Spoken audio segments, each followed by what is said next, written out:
कई लोग कहते हैं कि अच्छे आदमियों को भगवान दुख क्यों देता है।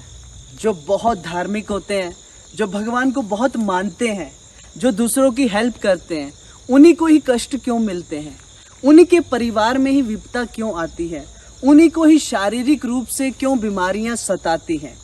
तो इसका बहुत ही सुंदर आंसर है।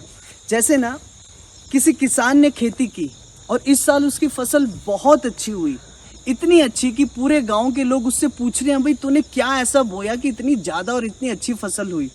और उसने उस फसल को एक बहुत ड्रम है उसमें डाल दिया, बड़ा सा ड्रम है उसके ऊपर डाल दिया। जब उसने उस गेहूं को उस ड्रम से निकाला पीसने के लिए, तो चक्की में जब वो आटा पीस के आया तो आटा बड़ा खराब था।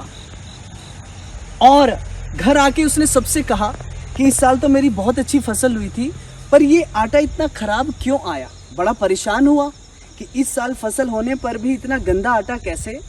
तो किसी समझदार व्यक्ति ने उसको समझाया कि भैया जो ड्रम था ना जिसमें तुमने गेहूं डाला इस साल का, उस ड्रम में सबसे नीचे जो गेहूं निकला वो तो पिछले साल का था ना। अरे गेहूं जो ऊपर डाला इस साल का वो तो ऊपर है, पर जो तुमने निकाला जो नीचे था वो तो पिछले साल का है, और पिछले साल तुम्हारी फसल खराब थी। इसी प्रकार से जो अभी हम अच्छे कर्म कर रहे हैं, जो अभी हम दूसरों की भलाई के कार्य कर रहे हैं, जो अभी हम भक्ति कर रहे हैं, अगर हमें कष्ट मिल रहा है, हम दुखी हैं, तो हमें घबराना नहीं चाहिए। ये हमारे पूर्व जन्मों के ही कुछ ऐसे कृत्य हैं, पूर्व जन्मों के कुछ ऐसे बुरे कार्य हैं जिनका फल हमें मिल रहा है।